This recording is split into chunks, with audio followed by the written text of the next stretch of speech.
നമ്മുടെ ചുറ്റുപാടും നമ്മൾ നോക്കുകയാണെങ്കിൽ പലതരത്തിലുള്ള മാറ്റങ്ങൾ നടന്നുകൊണ്ടിരിക്കുകയാണ് അല്ലേ.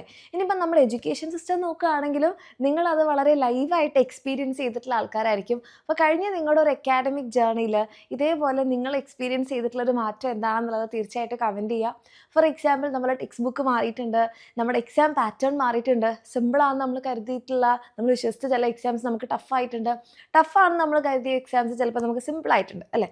അപ്പം ഇത്തരത്തിലുള്ള മാറ്റങ്ങൾ ഒരിക്കലും നമുക്ക് പറയാൻ വേണ്ടി പറ്റില്ല ഇത് ഇനി സംഭവിക്കില്ല, ഇതോടുകൂടി എല്ലാം കഴിഞ്ഞു എന്ന് നമുക്ക് പറയാൻ വേണ്ടി പറ്റില്ല.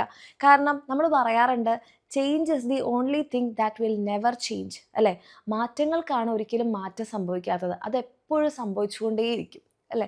അപ്പോൾ എന്തൊക്കെ മാറ്റങ്ങൾ വന്നാലും, ടെക്സ്റ്റ് ബുക്ക് മാറിക്കോട്ടെ, സിലബസ് മാറിക്കോട്ടെ, ഇനി നമ്മുടെ എക്സാം ടഫായിക്കോട്ടെ, ഇനി അതുമല്ല നമ്മുടെ എക്സാം പാറ്റേൺ മാറിക്കോട്ടെ അല്ലേ, എക്സാം ചോദിക്കുന്ന രീതി മാറിക്കോട്ടെ, ക്വസ്റ്റ്യൻസ് മാറിക്കോട്ടെ, എന്ത് മാറ്റം വന്നു കഴിഞ്ഞാലും അത് നമുക്ക് നല്ല കോൺഫിഡൻസോട് കൂടി നമുക്ക് ഫേസ് ചെയ്യണം എന്നുണ്ടെങ്കിൽ, ടഫ് ആവാണോ ടഫായിക്കോട്ടെ, ഈസി ആവാണോ ഈസി ആയിക്കോട്ടെ, ആ ഒരു കോൺഫിഡൻസോട് കൂടിയിട്ട് നിങ്ങളുടെ എക്സാംസ് ഒക്കെ നിങ്ങൾക്ക് ഫേസ് ചെയ്യണമെന്ന് ആഗ്രഹം ഉണ്ടെങ്കിൽ ആ രീതിയിലായിരിക്കണം നിങ്ങളുടെ എക്സാം പ്രിപ്പറേഷൻസ് ഉണ്ടാവേണ്ടത്.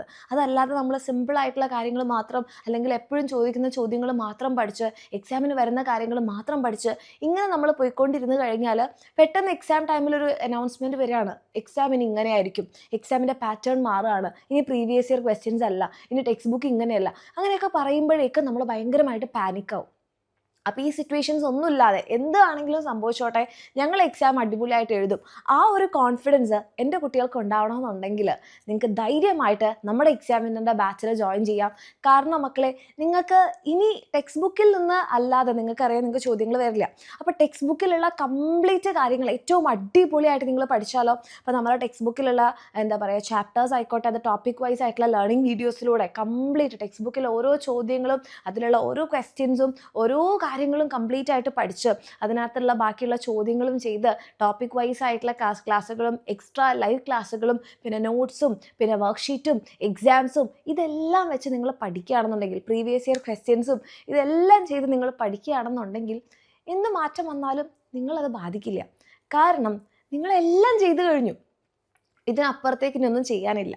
അപ്പോൾ ഈ രീതിയിൽ എൻ്റെ കുട്ടികൾ പഠിച്ചു കഴിഞ്ഞ് കഴിഞ്ഞാൽ നമുക്ക് വളരെ കൂളായിട്ട് നമുക്ക് എന്ത് ചെയ്യാൻ പറ്റും, എക്സാം എഴുതാൻ വേണ്ടിയിട്ട് പറ്റും.